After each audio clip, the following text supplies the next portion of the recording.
ನಮಸ್ಕಾರ. S R public ನ್ಯೂಸ್ಗೆ ಸ್ವಾಗತ.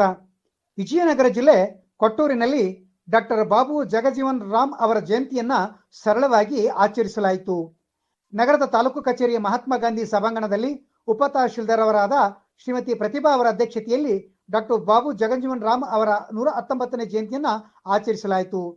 ಈ ಸಂದರ್ಭದಲ್ಲಿ ಮಾತನಾಡಿದ ಡಿಎಸ್ಎಸ್ ಜಿಲ್ಲಾಧ್ಯಕ್ಷರಾದ ಮರಿಸ್ವಾಮಿ, ವಕೀಲರಾದ ಹನುಮಂತಪ್ಪ, ಶಿಕ್ಷಕರಾದ ತೆಗ್ಗಿನಕೇರಿ ಕೊಟ್ರೇಶ್ ಮಾತನಾಡಿ, ಇವರು ಕೇವಲ ದಲಿತರಿಗಷ್ಟೇ ನಾಯಕರಲ್ಲ, ಕಾರ್ಮಿಕ ಸಮುದಾಯಕ್ಕೆಲ್ಲ ನ್ಯಾಯವನ್ನು ಒದಗಿಸಿ ಜನಮಾನಸದಲ್ಲಿ ಸ್ಥಿರಸ್ಥಾಯಿಯಾಗಿದ್ದಾರೆ. ಇಡೀ ದಲಿತ ಸಮುದಾಯದಲ್ಲಿಯೇ ಯಾರೂ ನಿರ್ವಹಿಸಿದಂತ ಕೆಲಸವನ್ನ ಮಾಡಿದ್ದಾರೆ ಎಂದು ತಮ್ಮ ಮಾತುಗಳಲ್ಲಿ ವ್ಯಕ್ತಪಡಿಸಿದರು. ನಂತರ ಮಾತನಾಡಿದ ಉಪ ತಹಸೀಲ್ದಾರ್ ಶ್ರೀಮತಿ ಪ್ರತಿಭಾ ಹಾಗೂ ತಾಲೂಕು ಪಂಚಾಯತ್ ಎಡಿ ಆನಂದ್ ರವರು ಕಾರ್ಮಿಕ ಸಚಿವರಾಗಿ, ಉಪ ಪ್ರಧಾನಿಯಾಗಿ ಹೀಗೆ 10 ಹಲವು ಖಾತೆಗಳಲ್ಲಿ ಸೇವೆ ಸಲ್ಲಿಸಿ ತಮ್ಮದೇ ಆದ ಕೊಡುಗೆ ನೀಡಿದ್ದಾರೆ. ಇವರ ಮಾರ್ಗದರ್ಶನದಲ್ಲಿ ನಾವೆಲ್ಲರೂ ನಡೆದರೆ ಉತ್ತಮ ಎಂಬ ತಮ್ಮ ಮಾತುಗಳಲ್ಲಿ ವ್ಯಕ್ತಪಡಿಸಿದರು.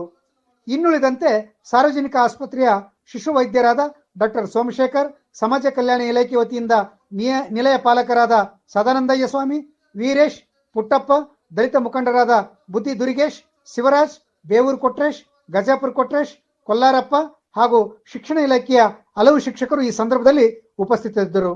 ವರದಿ ಮಧುಬಾಬು ಹೆಚ್, ವಿಜಯನಗರ.